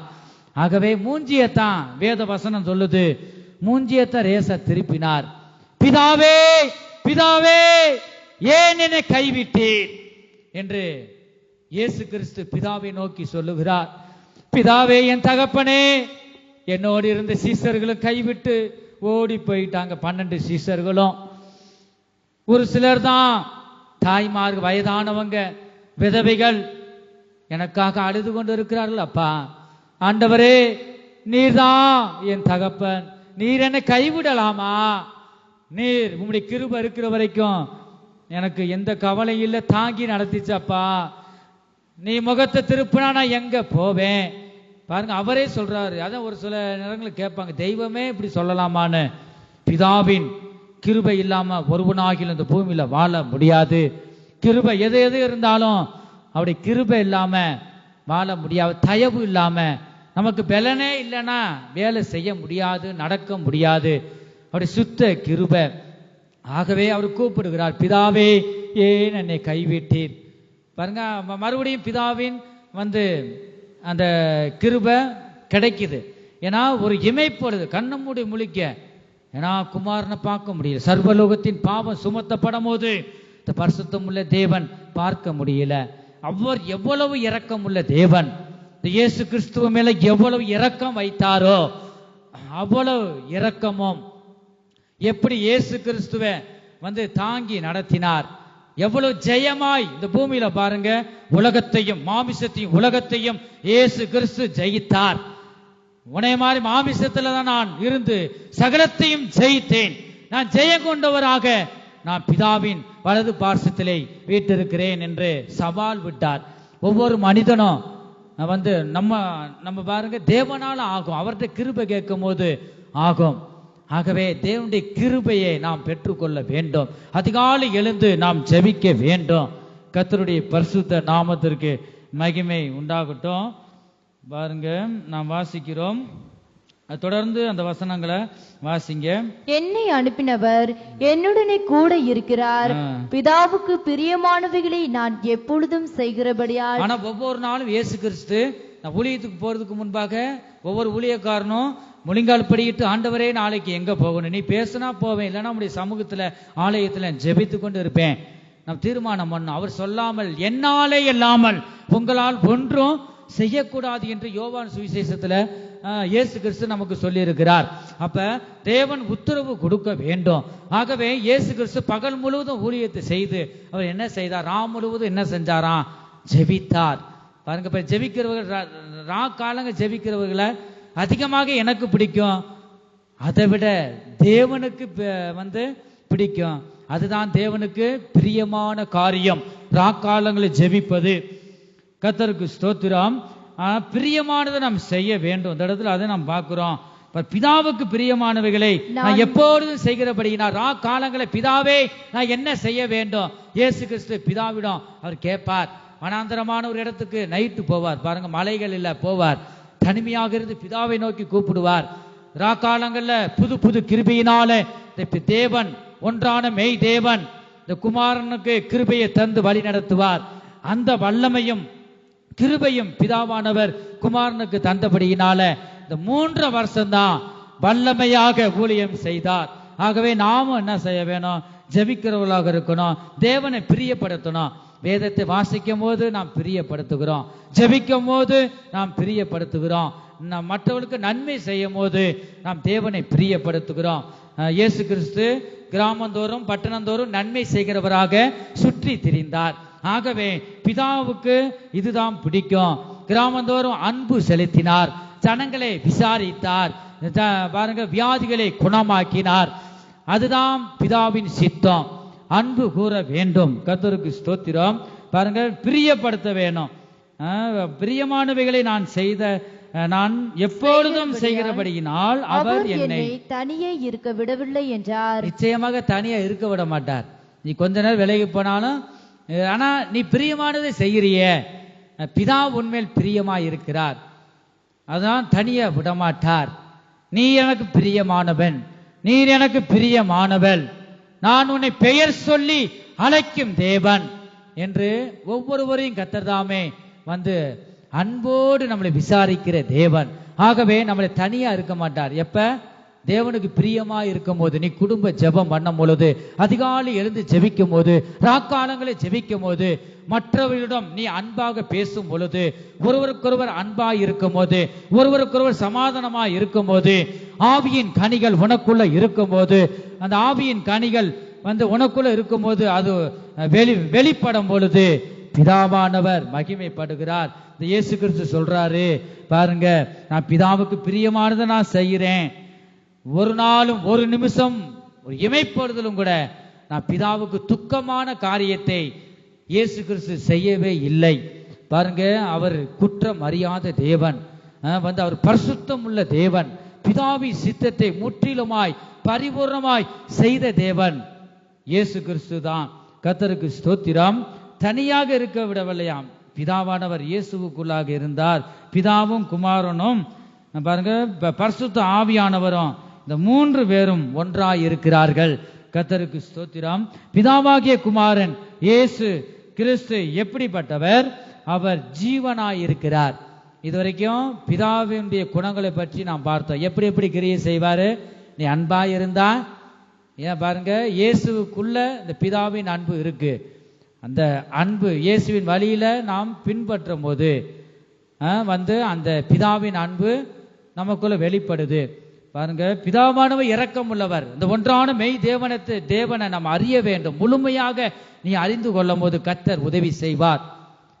அந்த 3 நாள் இந்த இடத்துல விடுதலை முகாம் நடக்கும் பொழுது வந்து பாருங்க, வந்துட்டு எனக்கு அதே வந்து ஆண்டவர் ஏற்கனவே கொடுத்த அபிஷேகம் புதுப்பிக்க ஆண்டவர் உதவி செய்தார். 2 மணி இருக்கும், காலங்களில் தூங்கலை. ஆனால் ஆட்கள் இருக்கிறாங்க, இருந்தாலும் வந்து இந்த இடத்துல பார்க்க வேண்டியதா இருக்கு. பாருங்க, வந்து அன்னைக்கு ஜோம் பண்ணிக்கிட்டே இருந்தேன், ஆண்டவரே இந்த 3 நாள் முகாம ஆசீர்வதிங்க. என்ன அறியாம இப்போ சமையல் பண்ற அந்த அடுப்பு இருக்கு பாருங்க, அந்த அடுப்புக்கிட்ட வந்துட்டு இந்த கலருக்கு இருக்கும், பச்சை கலரும் இன்னொரு ப்ளூ கலர் இருக்கும். நானே உன் தேவன், இந்த எழுத்து மாதிரி வருது. வெளியில 2 மணி ஆயிடுச்சுன்னு பைபிள் படிச்சுக்கிட்டு இருந்தேன். அந்த வீட்டுக்கு முன்னாடி தாவாரம் இருக்கு, அந்த சேர் போட்டு அப்படியே படிச்சுக்கிட்டு இருக்கேன். தரிசனம், நான் ஏதோ சொப்பனம் கண்டது மாதிரி கண்டேன். தரிசனம் உட்கார்ந்துட்டு இருக்கும் போது இந்த வசனமே வருது. வசனத்தை நான் உன் தேவன், இந்த வசனம் வருது. வசனம் வந்த உடனே வந்து பார்த்த சைட்ல அப்படியே வந்து அந்த எழுத்து மாதிரி போது பாருங்க, எழுத்து மாதிரி வருது. நானே உன் தேவன், நீர் என்னுடையவன், நானே உன் தேவன், வேற எதுவும் இல்லைங்க. பாருங்க, இந்த வசனம் நம்ம எத்தனை நாள் இயேசு கிறிஸ்து வழியா இருக்கிறார். நல்ல அவர் என்னது, நான் அனுப்பின இயேசு கிறிஸ்து, அவர் வழியிலே செல்லணும். ஆனா பிதா யாருன்னு அறியணுமா இல்லையா? எத்தனை வருஷ காலமா நீ ஊழியம் செய்யலாம், எத்தனோ வருஷம் விசுவாசிகளா இருக்கலாம், ஆனா பிதா யார் என்று நீ அறிய வேண்டும். ஒன்றான மெய் தேவன் யார் என்று நீ அறிய வேண்டும். நான் இயேசுவுக்குள்ளாக இருந்து நான் வெளிப்பட்டு கொண்டிருக்கிறேன், நானே உன் தேவன். பாருங்க, அருமையாக அந்த வார்த்தை வந்துச்சு. மறுபடி 2-3 சத்தம் கேட்டுச்சு, நானே உன் தேவன். என்னால அடக்க முடியல, அழுதுட்டேன். தேவனுடைய அன்பு எனக்குள்ள வரும்போது நான் அழுதுட்டேன். ஆண்டவரே உங்களுடைய அன்புக்காக நன்றி ராஜா. ஆண்டவரே, பிதாவே, நான் இதுவரைக்கும் நான் பார்க்கலப்பா, நான் பிதாவை ஒருபோதும் நான் பார்த்ததில்ல, ஞானஸ்தானம் எடுத்து புதுசுல. ஆனா வந்து ஒளியை நான் பார்த்திருக்கிறேன். இந்த ஒளி என்னைய அப்படியே அணைச்சு கொண்டு போய் புதிய வைரக்கல் மாதிரி இருக்கு பூட்டு, அதை என் கரத்துல தராரு. என்ன அறியாம ஒரு சந்தோஷம். அதுக்கிடையில நான் பொறுமையை ஒரு சில நேரங்கள் அந்த பூமியில இருந்தபடி நான் பொறுமையை இழந்தபடியினால நாம் அது இழந்து போனேன். மறுபடியும் புதுப்பித்துக் கொள்ள உதவி செய்தார். அந்த என்னை சந்தித்த அந்த தேவன் 33 வருஷத்துக்கு முன்பாக சிறு வயதுல 17-18 வயசு இருக்கும். அப்ப அந்த பேசின அந்த தேவன் அவர் இயேசு கிறிஸ்து தானே நான் நினைச்சேன். ஆனா இயேசு கிறிஸ்து மூலமாக தான் பிதாவானவர் என்னை அணைத்து கொண்டு போயிருக்கிறார். இதை நான் அறியல. எத்தனோ 10 வருஷத்துக்கு மேலாக ஊழியம் செஞ்சுட்டேன். விசுவாசிகளாக இருந்து ஊழியம் 10 வருஷத்துக்கு மேல செய்தாலும் அதை நினைச்சு பார்த்து, ஆண்டவரே அவரா நீ என்னை கத்தாவே அணைத்து கொண்டு போனீரே, முடி ஒளி என்னை அனைத்து உருவம் மாதிரி இருக்கு, இந்த அப்படியே நிழல் மாதிரி என்னைய கூட்டு அணைத்து கொண்டு போனீரப்பா. ஒரு ரூம் இருக்கு, அந்த ரூமுக்குள்ள ஜெக ஜோதியாக இருக்கு பாருங்க. கையில அந்த பூட்டை தாராரு, திறவுகோலை தருகிறார் பாருங்க அந்த இடத்துல. ஆனா மிகுந்த எனக்கு சந்தோஷம். அந்த தேவனா எத்தனோ வருஷத்துக்கு பின்னாக நான் தான் உன் தேவன், நீர் என்னுடையவன், ஆண்டவர் என்னோடு பேசினார் என் ஜனமே. அப்ப என்னால கட்டுப்படுத்த முடியல. உட்கார்ந்த இடத்துல அப்படியே கதறி அழுகலாமான் இருந்துச்சு. ஆனந்த கண்ணீர். அதை கூட நாம் கால ஆராதனையில நான் சொல்லியிருப்பேன் பாருங்க. நானே உன் தேவன் என்று சொன்னார். மறுபடியும் ஆண்டவரே நான் தான் தேவன், நான் இயேசுவுக்குள்ளாக என் குமாரனுக்குள்ள இருந்து நான் வெளிப்படுகிறேன் பாருங்க. அவர் தான் அன்புள்ள தேவன். நீர் ஆண்டவரை என்னை நேசித்தபடியினால எத்தனை வருஷத்துக்கு பிறகு ஆண்டவரே எவனுக்கு பாருங்க பிதாவை காண்பிக்க சித்தமா இருக்கிறாரோ அவர்களுக்கு காண்பிப்பாராம் வசனம் இருக்கு. அது மாதிரி பாருங்க ஆண்டவர் என் மேல் நேசித்தபடியினால அன்பு வைத்தபடியினால, ஏன்னா வசனம் எடுத்து வாசித்து கொண்டு இருக்கும்போது தான் அந்த தரிசனம், இந்த சத்தம், தேவ சத்தம், மெல்லிய சத்தம் பாருங்க. என்னால அளவில்லாத ஒரு அன்பு. அங்க அடுப்புல என்ன சமையல் தான் பண்ணுவோம், நெருப்பு தான் எரியும் பாருங்க. ராத்திரி அது பாட்டுக்கு கிடக்கு. ஆனா அந்த இடத்துல பாருங்க ஒரு ஆச்சரியம். அந்த இடத்துல நான் பார்க்கிறேன் பாருங்க ஆண்டவருடைய எழுத்து, நானே உன் தேவன், நீர் என்னுடையவன். கர்த்தருக்கு ஸ்தோத்திரம். அப்பதான் நான் பார்த்தேன், பிதாவே எழுத்தால நான் வார்த்தை பாருங்க, இந்த வார்த்தையினால பேசுறார். அவரை நான் பார்த்துட்டு உயிரோடு இருக்க முடியாது, முழு உருவத்தை நம்ம பார்க்க முடியாது. ஆகவே பாருங்க மாமிசத்துல யார் வெளிப்பட்டா மரியாள் வயிற்றில ஸ்திரீகளுக்குள்ளே ஆசீர்வதிக்கப்பட்டவள் மரியாள். எல்லா ஸ்திரீகளும் இருக்கிறாங்க, இயேசு ஏன் கர்ப்பத்துல தான் பிறக்கணும் சொல்லிட்டு. ஆனா ஸ்திரீகளுக்குள்ளே மரியாளை நேசித்தார். பரிசுத்தமா இருந்தபடியினால பரிசுத்த ஆவியினால உருவாக்கப்பட்டு பிறக்கிறதை நாம் பார்க்கின்றோம். கர்த்தருக்கு ஸ்தோத்திரம். பாருங்க பிதாவானவர் இயேசு கிறிஸ்துவுக்குள்ளாக இந்த மாமிசத்தில் இருந்தபடியினால பாருங்க பிதா அவருக்குள்ள இருந்து வெளிப்பட்டார். அவர்தான் அந்த தேவனை தான் நாம் ஆராதித்துக் கொண்டு இருக்கிறோம். அந்த பிதாவுக்குள் இருக்கிற அந்த வல்லமை அத்தனையும் இயேசு கிறிஸ்துவுக்கு தந்தார், அவருடைய குமாரனுக்கு தந்தார். ஆகவே குமாரன் உங்களை விடுதலையாக்கினால் மெய்யாகவே விடுதலை ஆவீர்கள். ஆகவே பாருங்க சத்தியத்தையும் அறிவீர்கள், சத்தியம் உங்களை விடுதலையாக்கும். கர்த்தரே ஆவியானவர், கர்த்தருடைய ஆவி எங்கேயோ அங்கே விடுதலை உண்டு. 3 சான்ஸ் இருக்கு. ஒன்று சத்தியத்தை அறியும் போது இந்த சத்தியம் நம்மளை விடுவிக்கிறது, தேவனுடைய வார்த்தை நம்மளை விடுவிக்கிறது. அதே நேரத்தில் ஆராதனை பகுதியில கர்த்தருடைய ஆவியில நீ நிரப்பப்படும் பொழுது, நீ சுத்திகரித்து கர்த்தருக்கு துதிகளை செலுத்தும் பொழுது கர்த்தருடைய ஆவி உனக்குள்ள நிரப்பப்படும். பாருங்க குமாரன் உங்களை விடுதலையாக்கினால் மெய்யாகவே விடுதலை ஆவீர்கள். குமாரன் ஒருவனை விடுதலை ஆக்கணும்னு நினைச்சிட்டா நீ என்ன செய்யணும்? அவர் நினைச்சிட்டா நிச்சயம் விடுதலை ஆக்குவார். ஆனா குமாரன் எந்தெந்த வழியில போனாரோ பாருங்க எல்லாரையும் ஒண்ணு போல நேசித்தார். உயர்வும் தாழ்வும் அல்ல, பணக்காரனையும் ஏழையும் உண்டாக்குனவர் தேவன்தான். அத்தனையும் ஒண்ணு போல நேசித்தார். அதுபோல நீ நேசிக்கும் பொழுது, இயேசு சென்ற வழியில நீயும் போகும்போது பார்த்து நீ செய்யும் போது இயேசுவை நீ பிரியப்படுத்துகிற. பாருங்க நீ அன்பா இருக்கும்போது பிதாவை நீ பிரியப்படுத்துகிற. நீ தீமையான வழியில போகாம இருக்கும்போது பரிசுத்த ஆவியானவரை நீ பிரியப்படுத்தும் பொழுது பாருங்க 3 பேர்ல ஒருவர் உன்னை விடுவிப்பார். நீ குமாரனை நீ மகிமைப்படுத்தினா குமாரன் உங்களை விடுதலையாக்குவார். நீ தேவனுடைய வசனத்தை சத்தியத்தை அறியும் போது சத்தியம் இந்த பிதாவானவர், இந்த பிதாவாகிய தேவன் உன்னை விடுவிப்பார். நீ கர்த்தருடைய ஆவியில நிரப்பப்படும் போது பரிசுத்த ஆவியானவர் உன்னை விடுவிப்பார். கர்த்தருக்கு ஸ்தோத்திரம். ஆகவே நாம் இந்த கடைசி காலத்தில் வந்திருக்கிறோம். அப்ப பாருங்க, ஒன்றாக இருக்கிறார்களாம். ஆனபடினால நம்மளும் என்ன செய்யணும்? தேவனுடைய சமூகத்துல இருந்து நாம் செபிக்கிறவர்களாக இருக்க வேண்டும். அவர்தான் வழியும் சத்தியமும் ஜீவனுமா இருக்கிறார். இந்த வசனத்தை நாம் பார்க்கிறோம். யோவான் சுவிசேஷம் 14வது அதிகாரம் 6வது வசனத்தை வாசிக்கும் போது, அதற்கு இயேசு, நானே வழியும் சத்தியமும் ஜீவனுமாய் இருக்கிறேன். ஜீவனுமாய் இருக்கிறேன். அவர் சொல்லிட்டாரு, நான் இயேசுவுக்குள்ளதான் இருக்கேன். நீ பிதாவை எப்படி இருப்பாருன்னு நீ என்னை பார்த்துட்டா, என் அப்பாவை நீ பார்த்துட்ட. அப்படி குணங்கள் அத்தனையும் எனக்கு கொண்டு கொடுத்துட்டாரு. எனக்குள்ளதான் இருக்காரு. யாரு? பிதாவானவர். அதேன்னு சொல்றாரு, நான் தான் வழியும் சத்தியமும் ஜீவனுமாய் இருக்கிறேன். என்னாலே அல்லாமல் என்னை தாண்டி என்ன செய்ய முடியாது? நீ பிதாவை காண முடியாது, பரலோகத்துக்கு போக முடியாது. வேற வழியே இல்லை. அதேன்னு சொல்றாரு, என்னாலே அல்லாமல் ஒருவனும் பிதாவினிடத்தில் வரான். ஒருவனும். நீ பெரிய ஊழியக்காரனா இருக்கலாம், விசுவாசிகளா இருக்கலாம், நீ எதையும் நீ சாதிக்கலாம். இதெல்லாம் தேவன் கொடுத்த அறிவு. அப்ப எதையும் இந்த பூமியில நீ சாதிக்கலாம், நீ உனக்கு உண்டான அறிவுல நீ செய்யலாம். ஆனா பிதாவிட என்ன செய்ய முடியாதான்? பிதாவை நீ காண வேண்டும் என்றால் நீ என்ன செய்யணுமா? இயேசுவின் வழியில நீ செல்ல வேண்டும், நீ கிரியை செய்ய வேண்டும். கர்த்தருக்கு ஸ்தோத்திரம். நாம் தொடர்ந்து பார்க்கிறோம். என்னை அறிந்தீர்களானால். அவருடைய வழினா என்னது? இயேசுவின் வழினா என்ன? அவருடைய வழி உத்தமமானது, செம்மையானது, நீதி நியாயம் உள்ளது, அன்பு உள்ளது, செம்மையா இருக்கிறது அவர் வழி. இப்படிப்பட்ட இயேசுவின் வழியில நாம் தேர்ந்தெடுத்து செல்லும் பொழுதுதான் என்ன செய்யறோம்? அதுல நடக்கும் பொழுதுதான் நாம் அதுல கிரியை செய்யணும். நான் கடைபிடிக்கும் பொழுதுதான் பிதாவே என்ன செய்ய முடியும்? பிதா இருக்கிற இடத்துக்கு நம்மளே அப்படியே கொண்டு போய் விடுவார். கர்த்தருக்கு ஸ்தோத்திரம். பாருங்க, அப்படிப்பட்ட அந்த மேன்மையான இந்த வழியில் நாம் நடக்க வேண்டும். வாசிக்கிறோம். சங்கீத புஸ்தகம் 18வது அதிகாரம் 30வது வசனத்தை மட்டும் வாசிப்போம். அந்த இடத்துல பார்க்கிறோம், தேவனுடைய வழி உத்தமமானது. பாருங்க, பிதாவின் வழி உத்தமமானது. அப்ப அந்த வழிதான் இயேசு. இந்த பிதா தான் இயேசுவுக்குள்ள இருக்கிறார்.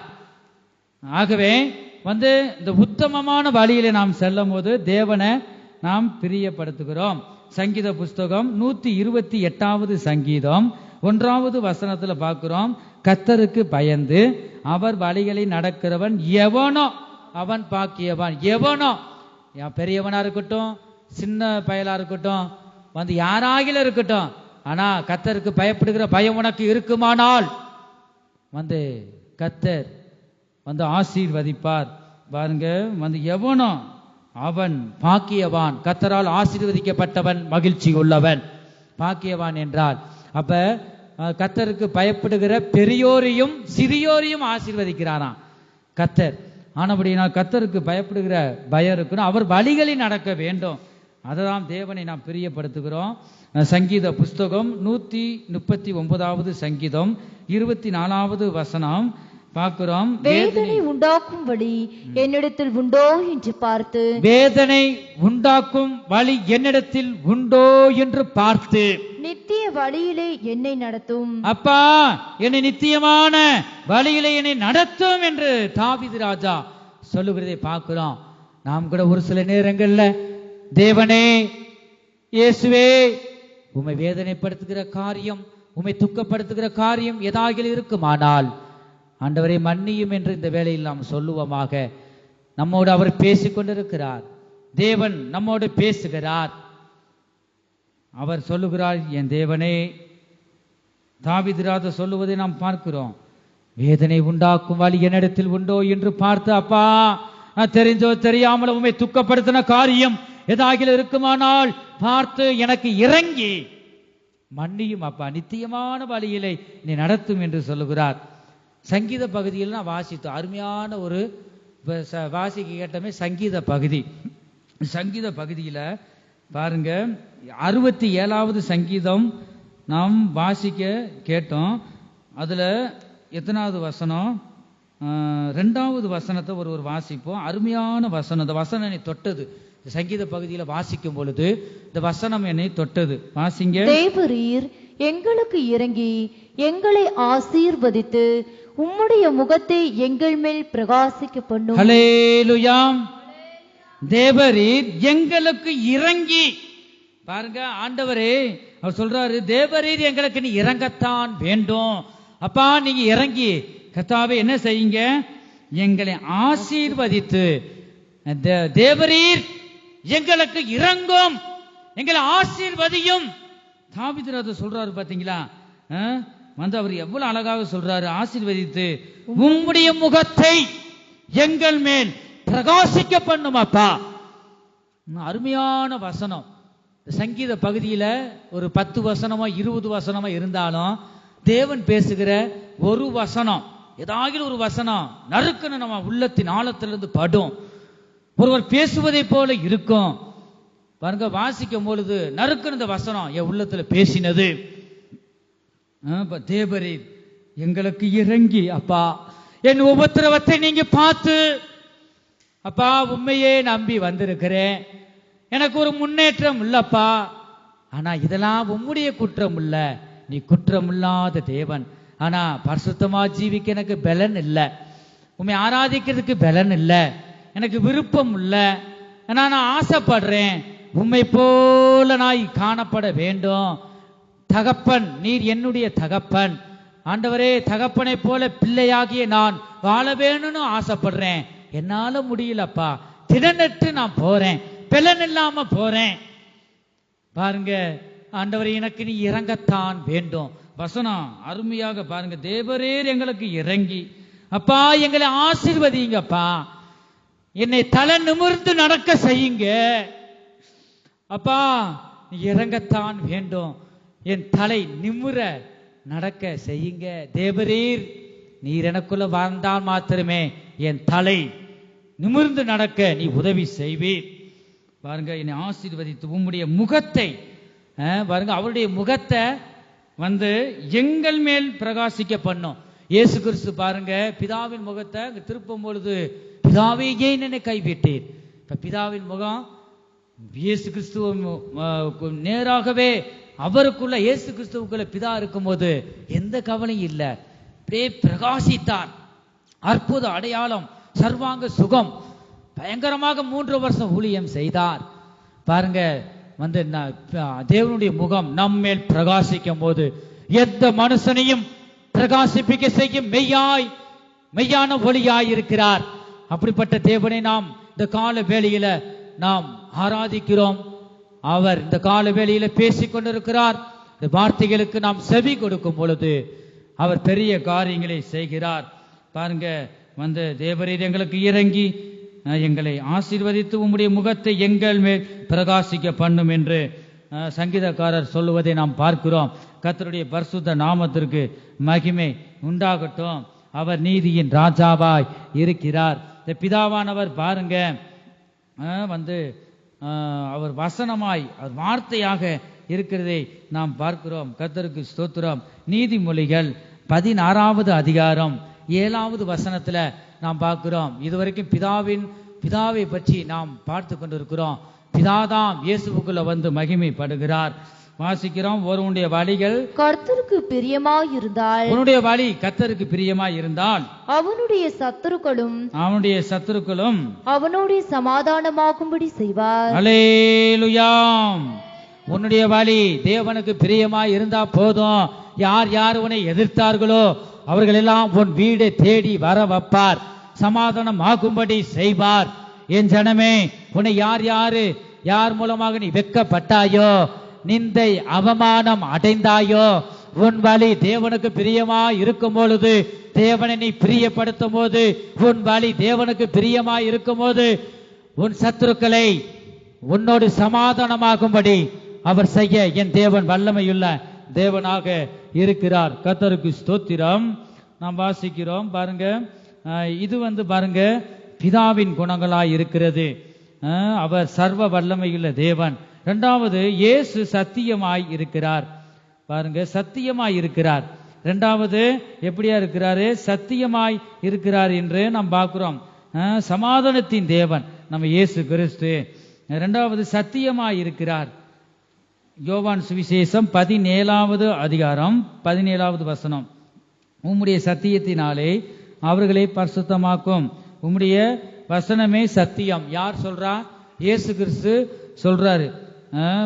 பிதாவை நோக்கி சொல்றார், உம்முடைய சத்தியத்தினாலே அவர்களை பரிசுத்தமாக்கும். சீசர்களை சொல்றார். அவர் ஏற்றுக்கொண்ட ஒவ்வொருவரும் அவருடைய சீசர்களாய், இயேசு கிறிஸ்துவின் சீசர்களாக இருக்கிறோம். வசனம் இந்த இடத்துல பார்க்கிறோம், பரிசுத்தமாக்கும். உம்முடைய வசனமே சத்தியம் என்று பார்க்கிறோம். சத்தியம் என்பது வசனம். இந்த தேவனுடைய வசனம் தேவனாக இருக்கிறது. கர்த்தருக்கு ஸ்தோத்திரம். ஒன்றான மெய் தேவன் பாருங்க, அவர் சர்வ வல்லமை உள்ளவர் என்று நாம் வாசிக்கிறோம். ஆதியாகமம் 17வது அதிகாரம் 1வது வசனத்தில் நாம் பார்க்கிறோம், அவர் சர்வ வல்லமையுள்ள தேவன் என்று பார்க்கிறோம். அவரே உன்னதமானவராய் இருக்கிறார். தேவன் பிதாவானவர், தேவனே நித்தியமானவர், அவரே ஞானம் உள்ளவர், தேவன் அன்பு உள்ளவர், அவரே மகிமை உள்ளவர். பிதாவின் குணங்கள் பாருங்க, கர்த்தருக்கு ஸ்தோத்திரம். நாம் பார்க்கிறோம் அவருடைய துவக்கமும் பிதாவின் குணங்கள். அவருடைய நாட்களில் பார்க்க துவக்கமும் ஜீவனின் முடிவும் இல்லாதவர் தான் நித்தியமானவர். இவர்தான் பிதாவானவர். பாருங்க, பிதா இயேசுவுக்குள்ள இருந்தபடியினால, இயேசுவுக்குள்ள பரிசுத்த ஆவியானவர் இருந்தபடியினால மூன்று ஒன்றாய் இருக்கிறாங்க, நித்தியமானவர்களாக இருக்கிறாங்க. பாருங்க, இவர் நித்தியமானவர். தம்மை தாமே வெளிப்படுத்தும்படி சகலத்தையும் சிருஷ்டித்தவர். ஆகையால் அவர் சிருஷ்டிகளுக்கும் பிதா என்றும் சிருஷ்டித்த கர்த்தா என்னும் அழைக்கப்படுகிறார் என்று எபேரியர் 2வது அதிகாரம் 10வது வசனத்தில் வாசிக்கிறோம். ரோமர் 1வது அதிகாரம் 20வது வசனத்திலும் கூட வாசிக்கிறோம். தேவன் ஜீவன்களுக்கு ஊற்றாய் இருக்கிறார் என்று வாசிக்கிறோம். சங்கீதம் 36:9 பார்க்கிறோம்.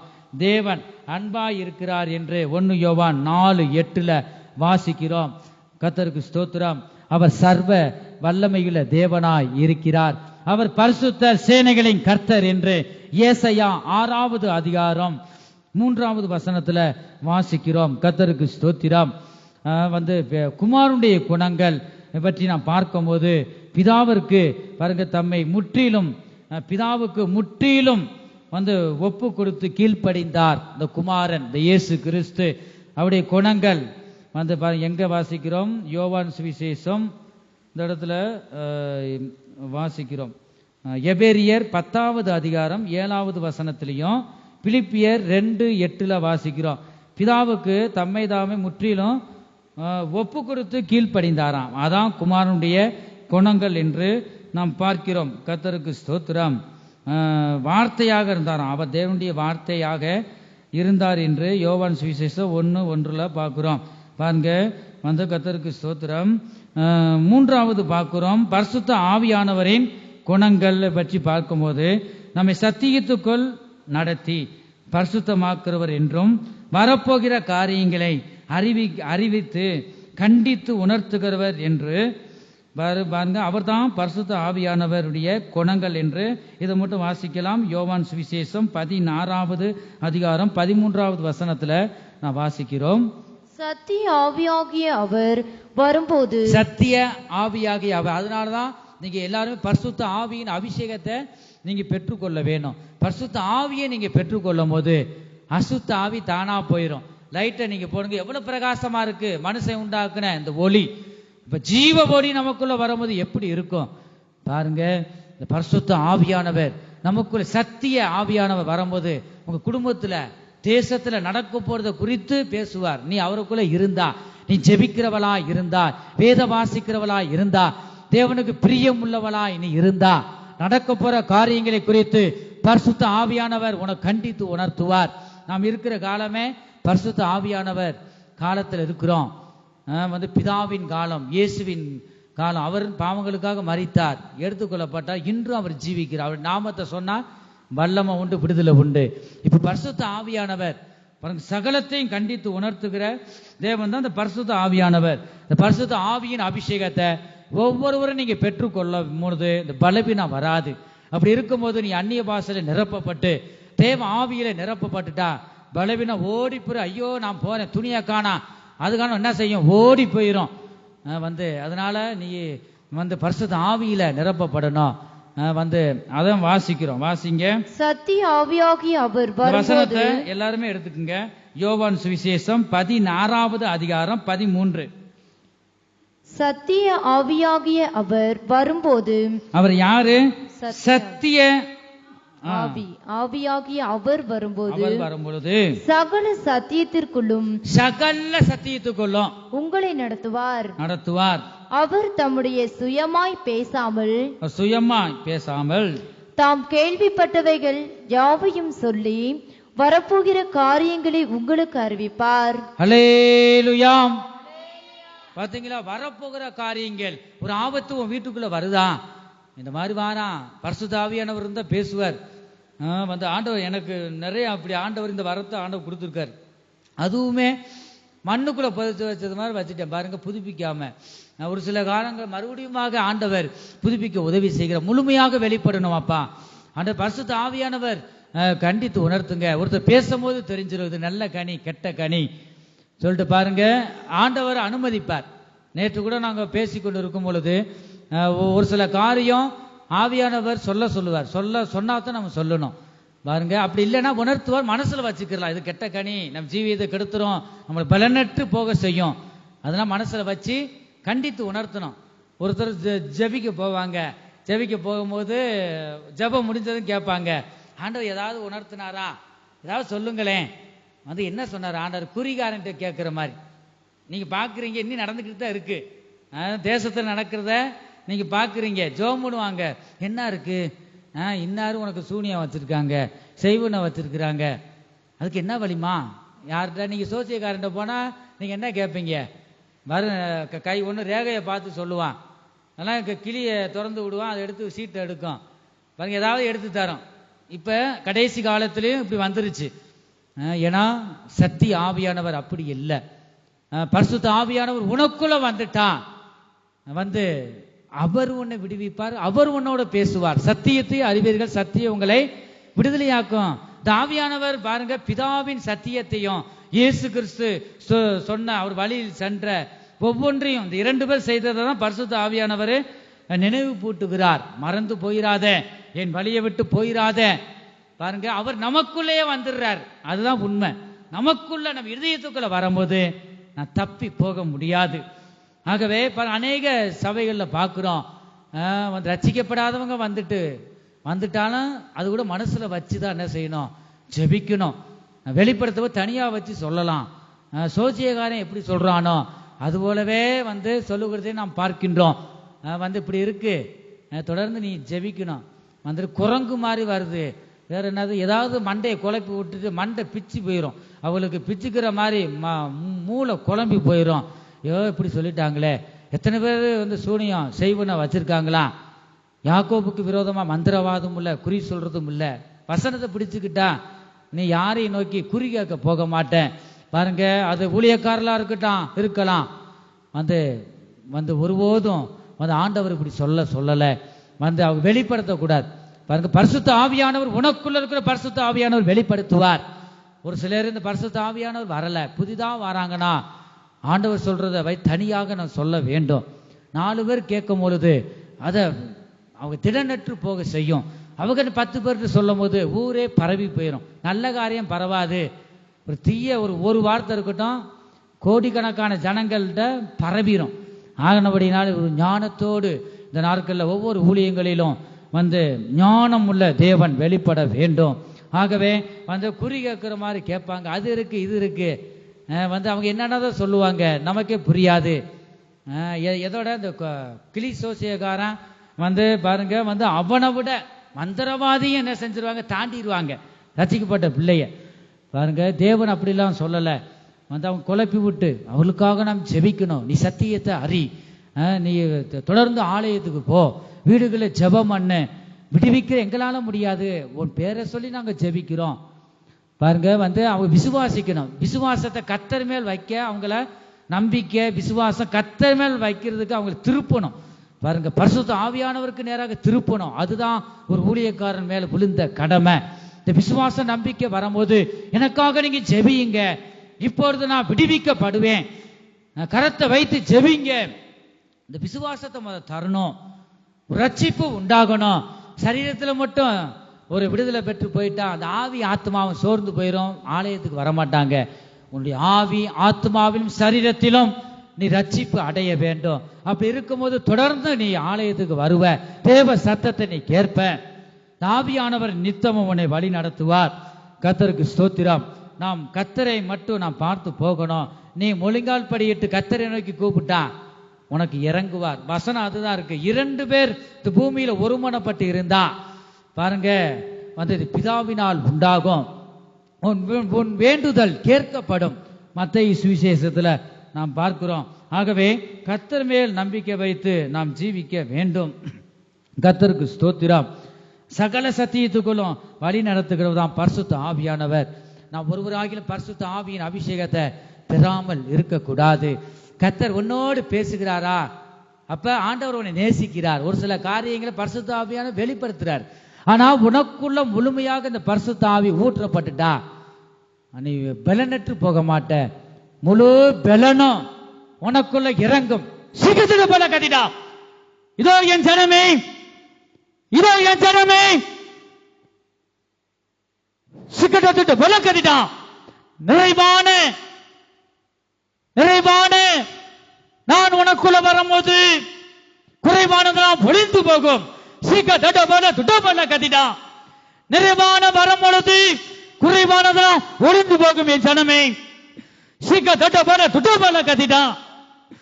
என் அன்பிலே நீ நிரப்பப்படு, நீ என் அன்பிலே நிரப்பப்படு. நிறைவான தேவன், நிறைவான தேவன் உன் இதயத்தில் வந்து உன்னை ஆசீர்வதிப்பேன். நீ பல நிமிர்ந்து உன்னை நடக்க செய்வேன் என்று சேனைகளை கர்த்தர் சொல்லுகிறார். ஓ ஹல்லேலூயா, ஆமென், ஆமென், ஆமென். ஆமென், ஆமென். துதிக்கிறோம், துதிக்கிறோம். கர்த்தருடைய ஆவியானவருக்கு நம்மை ஒப்பு கொடுப்போமாக. இந்த நிறைவான தேவன் உனக்குள்ள வந்துட்டான். இந்த குறைவானது எல்லாம் ஒளிந்து போகும். நிறைவான நிறைவாய் ஆசீர்வதிக்கிற இந்த தேவன் உனக்குள்ள வரட்டும். இந்த ஆவியானவருடைய வார்த்தைக்கு நீ ஒப்பு கொடு. இயேசுவே, நீ எனக்குள்ள வாங்க என்று சொல்லுவோமா? கத்திடாம். ஆமென், ஆமென். ஹல்லேலூயா, ஹல்லேலூயா, ஆமென். உதவி செய்யும் அப்பா. ஹல்லேலூயா.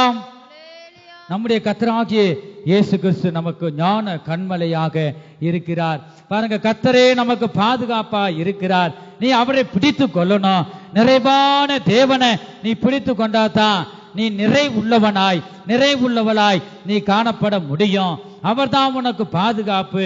அவருடைய பலன் இல்லாம நீ அசைய முடியாது. நாம் இருப்பதும் அவருடைய சுத்த கிருபை, நாம் அசைவதும் பாருங்க, நடப்பதும் வேலை செய்வதும் எல்லாம் அவருடைய சுத்த கிருபை. அவருடைய கிருபை இல்லாம நாம் செயல்பட முடியாது. அவருடைய சுத்த கிருபை நம்மளை வழி நடத்துகிறது. கர்த்தர் ரட்சிப்பின் கண்மலை, கர்த்தர் இஸ்ரவேலின் கண்மலையாய் இருக்கிறார். கர்த்தர் நாம் பலனாகிய கண்மலை, கர்த்தர் எப்பொழுது வந்தடையத்தக்க கண்மலையாக இருக்கிறார். பாருங்க, கர்த்தர் நம் இதயத்தின் கண்மலை, கர்த்தர் நாம் நம்புகிற கண்மலை. அவரை நம்பின ஜனங்களை ஒருபோதும் கைவிட மாட்டார். அந்த கண்மலையாகிய இந்த இயேசு கிறிஸ்துவை நாம் அவர் பேசுகிறதை, அவருடைய வார்த்தையை நாம் கேட்டுக்கொண்டிருக்கிறோம். கர்த்தர் நம்மளை உயிர்ப்பிக்கிறவராக இருக்கின்றார். கர்த்தர் நாம் தாகத்தை தீர்க்கும் கண்மலை, கர்த்தர் நன்மை செய்யும் கண்மலை, கர்த்தர் நமக்கு சகாயம் செய்யும் கண்மலை, கர்த்தர் நமக்கு ஆதரவு கொடுக்கும் கண்மலையாக இருக்கிறார். என் ஜனமே, இந்த கால வேளையில இந்த கண்மலையாகிய இயேசு கிறிஸ்துவை நோக்கி பார்ப்பாயாக. கர்த்தர் தாமே அந்த ஒன்றான மெய் தேவனாகிய அந்த தேவனை நீ அறிய வேண்டும். பாருங்க, ஒன்றான மெய் தேவனை நீ அறிய வேண்டும். இயேசு கிறிஸ்துவை நீ அறிய வேண்டும். பரிசுத்த ஆவியானவரை நீ அறிய வேண்டும். பிதாவும் குமாரனும் பரிசுத்த ஆவியானவர் ஒன்றாய் இருக்கிறார்கள். ஆகவே இந்த திருவசனத்துக்கு நம்ம ஒப்பு கொடுப்போமாக. இந்த கண்மலையாகிய இந்த கிறிஸ்து ஒவ்வொரு நாளும் இந்த தேவன் இயேசு கிறிஸ்துவுக்குள்ளாக இருந்து வழி நடத்துகிறார். இந்த பரிசுத்த ஆவியானவர் வழி நடத்துகிறார். ஆகவே பிதா குமாரன் பரிசுத்த ஆவியானவரும் ஒவ்வொரு நாளும் நம்மளை வழி நடத்தி ஜெயமாய் நடத்தி அந்த நித்திய ராஜ்யத்தை சுதந்தரித்துக் கொள்ள கர்த்தர் நமக்கு உதவி செய்வராக. கர்த்தருக்கு ஸ்தோத்திரம். எந்தன் கண்மலையானவரே, என்னை காக்கும் தெய்வம் நீரே. எல்லாம் முழங்கால் படியிட்டு, முடிஞ்சவங்க முழங்கால் படியிடுவோம், முடியாதவங்க எழுந்து நிற்போம். திருவசனத்துக்கு நம்மை ஒப்பு கொடுப்போமாக. தெய்வம் நீரே வல்லமை மாட்சிமை நிறைந்தவரே, மகிமைக்கு பாத்திரரே. வல்லமை மாட்சிமை நிறைந்தவரே, மகிமைக்கு பாத்திரரே. ஆராதனை உமக்கே. கரங்களை தட்டி ஆராதனை உமக்கே, ஆராதனை உமக்கே, ஆராதனை உமக்கே. ஓகோ ஆராதனை உமக்கே, ஆமேன் ஆமேன். ஆராதனை உமக்கே, ஆராதனை உமக்கே, ஆராதனை உமக்கே. எந்தன் பலவீன நேரங்களில் ஓம் கிருபை தந்தீரே. சிங்கதுட வழங்குதுடமா. ஆமென். ஆண்டவரே உணர்ந்து நாம் பாடுவோம். ஓம் கிருபை தந்தீரையா இயேசு ராஜா என் பலனானி, எதற்கும் பயமில்லை. ஆமென் ஆமென். இயேசு ராஜா என் பலனானி, எதற்கும் பயமில்லையே. ஆராதனை உமக்கே. வலது கரத்தை உயர்த்தி ஆராதனை உமக்கே, ஆராதனை. திருவசனத்துக்கு நம்மை ஒப்பு கொடுப்போம். ஆராதனை உமக்கே. எந்தன் உயிருள்ள நாட்களெல்லாம் உம்மை புகழ்ந்து பாடிடுவே. வலது கரத்தை உயர்த்தி எந்தன் உயிருள்ள ஆமென் அறிக்கை செய்வோம். உம்மை புகழ்ந்து பாடிடுவே. ராஜா நீ செய்த நன்மைகளை எண்ணியே துதித்திடுவே. ராஜா நீ செய்த நன்மைகளை எண்ணியே துதித்திடுவே. ஆராதனை உமக்கே. சிகலதுட பலகதிடா ஆராதனை உமக்கே. ஆமென் ஆமென். ஆராதனை உமக்கே, ஆராதனை உமக்கே, ஆராதனை. சிகல துடபலா துடபல கதிடா ஆராதனை உமக்கே, ஆராதனை உமக்கே, ஆராதனை உமக்கே. எந்தன் கண்மலையானவர். கரங்களை தட்டி கரங்களை தட்டி காக்கும் தெய்வம் நீரே. எந்தன் கண்மலையா சிகல துடமல கதிடமல துடமல கதிடா துடமல கதிடா தெய்வம் நீரே. வல்லமை மாட்சிமை நிறைந்தவரே, மகிமைக்கு பாத்திரரே. வல்லமை மாட்சிமை நிறைந்தவரே, மகிமைக்கு பாத்திரரே. வல்லமை மாட்சிமை சிகல துடபல கதிடமன துடபல கதிடா துடபல கதிடா துடபல கதிட சிகல துடபல கதிடா ஆண்டவரே சிகல துடபல கதிட மல துடபல கதிடா சிகல பல பல பல பல துடபல கதிட சிகத பல துடபல கதிடா சோ சிகத துடபல கதிடா ஓ த த த த த த த சிகத பல துட ஓ மகிமை விட்டுவியம் சிகல பல துடபல கதிடா கரங்களை தட்டி தட்டி திருவசனத்துக்கு உன்னை ஒப்பு கொடு. சிகல பல துட ஆண்டவரே நித்திய ஜீவனை பெற்றுக்கொள், நித்திய ஜீவனை பெற்றுக்கொள். ஆமென். ஒன்றான மெய் தேவன் உன்னோடு பேசட்டும். சிகல பல துட பல கதிடா. ஆமென் ஆமென் ஆமென். வல்லமை மாட்சிமை நிறைந்தவரே மகிமைக்கு பாத்திரரே வல்லமை மாட்சிமை நிறைந்தவரே உயிர்ப்பியும் மகிமைக்கு பாத்திரரே ஆராதனை உமக்கே ஆண்டவரே. ஆராதனை உமக்கே யாருக்கு நீ வெளிப்படுத்த சித்தமாயிருக்கிறோ தேவனே நீ வெளிப்படும் உம்மை ஒவ்வொருவரும் தரிசிக்கட்டும். சிகத பல துட பல கதிடா. ஆமென் ஹல்லேலூயா ஆமென் ஆமென் ஆமென் ஹல்லேலூயா ஆண்டவரே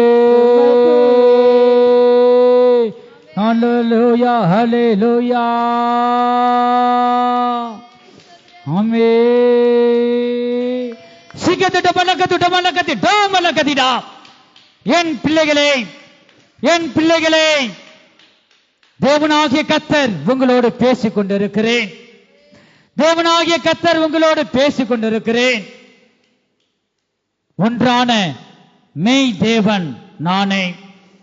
ஒன்றான மெய் தேவனை என்னை நீ அறிய நீ வாஞ்சிப்பாயாக. சிகத பல துடபல கதிடா. நான் பரிசுத்தம் உள்ள தேவனாக இருக்கின்றேன். நான் பரிசுத்தராய் இருக்கிறது போல உன் நடக்கிற எல்லாவற்றையும் நீ பரிசுத்தம் பண்ணிக்கொள். அப்பொழுது உன்னை பரிசுத்தமாக்குற கர்த்தர் உன்னை பரிசுத்தப்படுத்தி உனக்குள்ளாக வந்து வாசம் செய்வேன். சிகத பல துடபல கதிடா. சிகல துடபல கதிடா.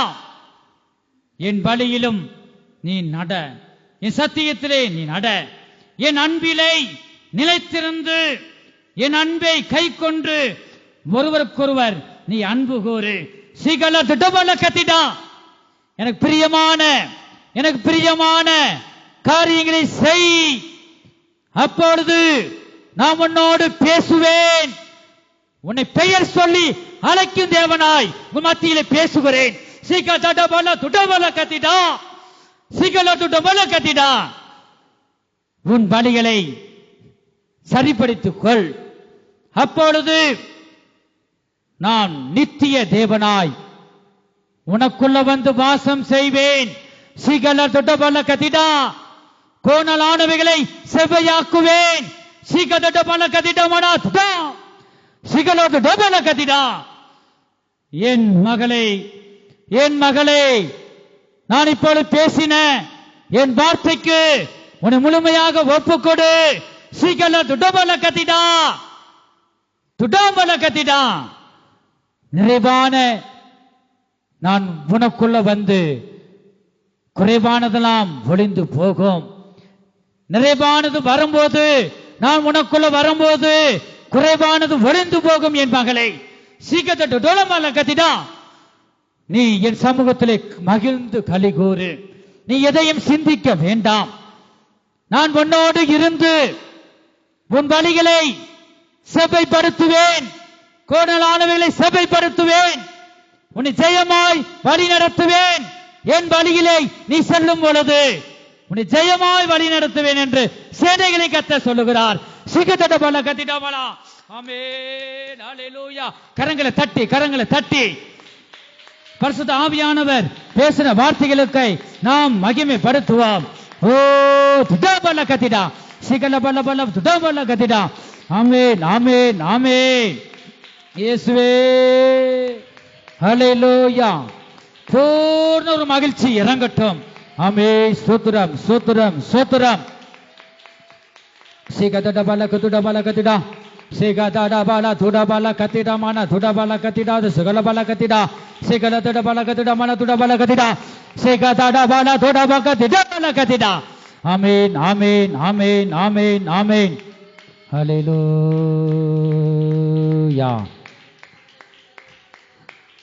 ஆமென். கர்த்தருடைய சமூகத்துக்காக நாம் கரங்களை தட்டி கர்த்தரை ஸ்தோத்திரிப்போம். சூத்திரம் சூத்திரம் சூத்திரம் சூத்திரம் சூத்திரம் சூத்திரம் சூத்திரம். கர்த்தர்தாமே பாடல் பகுதி, ஆராதனை பகுதி, ஆராதனை பகுதி தீர்க்க தரிசன வார்த்தைகளுக்காகவும் இந்த எச்சரிப்பின் வார்த்தைகளுக்காகவும் நாம் கரங்களை தட்டி கர்த்தரை ஸ்தோத்திரிப்போம். சூத்திரம் சூத்திரம் சூத்திரம் சூத்திரம். கர்த்தர்தாமே ஜீவனுள்ள சாட்சியை எழுப்பி தந்தார். சங்கீத பகுதியிலையும் இப்பொழுது கர்த்தர்தாமே நம்மோடு பேசினார். ஒன்றான மெய் தேவனை அறிவதும் இயேசு கிறிஸ்துவ ஆகிய அவர் குமாரனை அறிவதும் அதுதான் நித்திய ஜீவன் என்று கர்த்தர் இந்த வேளையில நம்மோடு பேசினார். அவருடைய ஜீவனுள்ள வார்த்தைகளுக்காகவும் கரங்களை தட்டி கர்த்தரை ஸ்தோத்திரிப்போம். சூத்திரம் சூத்திரம் சூத்திரம் சூத்திரம். துதி கணம் மகிமையும் எல்லாம் பிதா குமாரன் பரிசுத்த ஆவியானவருக்கே கொடுத்து கர்த்தரை ஸ்தோத்திரிப்போம். ஸ்தோத்திரம் ஸ்தோத்திரம் ஸ்தோத்திரம் ஸ்தோத்திரம் ஸ்தோத்திரம் ஸ்தோத்திரம் ஸ்தோத்திரம் ஸ்தோத்திரம். எங்கள் அன்பின் இயேசுவே, நாங்கள் உம்மை துதிக்கிறோம், ஸ்தோத்திரிக்கிறோம். கர்த்தாவே, ஆரம்பம் முதல் முடிவு வரை ஒவ்வொரு பகுதிகளும் நீங்க ஜெயமாய் நீங்க நடத்தி தந்தீங்கப்பா. பாடல் பகுதியை ஆசீர்வதித்தீங்க, உமக்கு ஸ்தோத்திரம் ஸ்தோத்திரம் அப்பா. ஆராதனை பகுதியை நீங்க ஆசீர்வதித்தீங்களே, ஸ்தோத்திரம் ஸ்தோத்திரம். ஆராதனை பகுதியில ஆண்டவரை நீங்க தீர்க்க தரிசன வார்த்தையின் மூலமாக, தீர்க்க தரிசன வரங்களின் மூலமாக நீர் எங்களோடு பேசினீரே, உமக்கு கோடான கோடி ஸ்தோத்திரம் ஸ்தோத்திரம். ஆண்டவர் ஜீவனுள்ள சாட்சியை எழுப்பி தந்திரே, ஸ்தோத்திரம். சங்கீத பகுதியை ஆசீர்வதித்திரே, உமக்கு ஸ்தோத்திரம். இப்பொழுது நீர் எங்களோடு பேசின ஜீவனுள்ள வார்த்தைகளுக்காக ஸ்தோத்திரம். செய்தியின் பகுதியை ஆண்டவரே அடியனை மறைத்து நீங்க வெளிப்பட்டீரே, உமக்கு நன்றி ராஜா. ஒன்றான மெய் தேவனை அறிவதும் இயேசு கிறிஸ்துவாகிய குமாரனை ஆண்டவரே அறிவதும் நித்திய ஜீவன் என்று நீர் எங்களோட பேசினீரப்பா. ஒவ்வொருவரும் கர்த்தாவே நித்திய ஜீவனை ஆண்டவர் அடைந்து கொள்ள நீங்க உதவி செய்யுங்க. இங்க வந்திருக்கிற ஒவ்வொருவரையும் உங்களுடைய வார்த்தையின் மூலமாய் ஆசீர்வதிங்க ஆண்டவரே. கர்த்தாவே தேவனே, என்னை சந்தித்த என்னோட பேசின தேவனே, இங்க வந்திருக்கிற ஒவ்வொருவரும் கூட நீங்க பேசுங்க. நீங்க அழைத்தவர் உண்மையுள்ளவர் ஆண்டவரே, ஸ்தோத்திரம். இந்த குடும்பத்தில் இருக்கிற ஒவ்வொரு பிள்ளைகளையும் ஆசீர்வதிங்க ஆண்டவரே. வேலை இல்லாமல் இருக்கிற ஒவ்வொருவருக்கும் வேலை வாய்ப்பை தாங்க. வேலை செய்கிற ஒவ்வொருவருக்கும் கர்த்தாவே ஆண்டவரே ஸ்தோத்திரம்.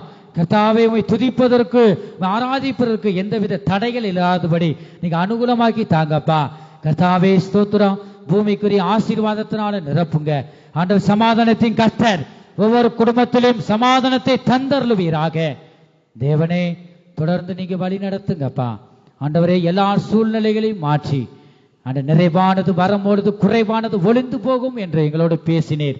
நிறைவான தேவன் ஒவ்வொரு இதயத்திலும் இருந்து ஆளுகை செய்யுங்க, வழி நடத்துங்க, ஜெயமாய் நடத்துங்க. நீர் வரும் பொழுது உம்முடைய எக்கால சத்தம் கேட்கும் பொழுது உம்மை சந்திக்க எங்களை ஆயத்தப்படுத்துங்க. துதி கனம் மகிமையும் எல்லாம் உமக்கே செலுத்துகிறோம். இயேசு கிறிஸ்துவின் மூலமாய் வேண்டிக் கொள்கிறோம் எங்க நல்ல பிதாவே, ஆமென். என் ஆத்துமாவே கர்த்தரை தோத்தரி, என் முழு உள்ளமே அவருடைய பரிசுத்த நாமத்தை ஸ்தோத்தரி. என் ஆத்துமாவே கர்த்தரை ஸ்தோத்தரி, அவர் செய்த சகல உபகாரங்களையும் மறவாதே. ஆமென். கர்த்தராகிய இயேசு கிறிஸ்துவனுடைய கிருபையும் தேவனுடைய அன்பும் பரிசுத்த ஆவியினுடைய ஐக்கியமும் அவருடைய பாதுகாவலும் நம்ம அனைவருடன் கூட என்றென்றைக்கும் சதா காலங்களிலும் இருப்பதாக. ஆமென். ஹல்லேலூயா ஹல்லேலூயா ஹல்லேலூயா. கர்த்தர் ஒவ்வொருவரையும் ஆசீர்வதிப்பாராக. ஸ்தோத்திரம்.